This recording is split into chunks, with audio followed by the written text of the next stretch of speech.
முன்னொரு காலத்தில், காலம் பிறக்குமுன் உயிர் உருவாகுமுன், விண்வெளியின் அகண்ட இருளில் ஒரு ராஜ்யம் இருந்தது.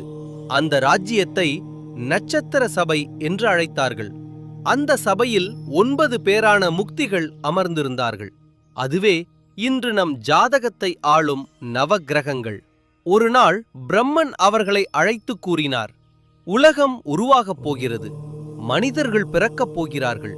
அவர்கள் வாழ்க்கை, நல்வாழ்வு, சோதனை, வெற்றி, தோல்வி எல்லாமே உங்கள் இயக்கத்தால் தீர்மானிக்கப்படும். உங்களில் ஒவ்வொருவரும் ஒரு பாத்திரம் பெறுவீர்கள். அதற்காகவே கிரக பலம் வேறுபட்டது.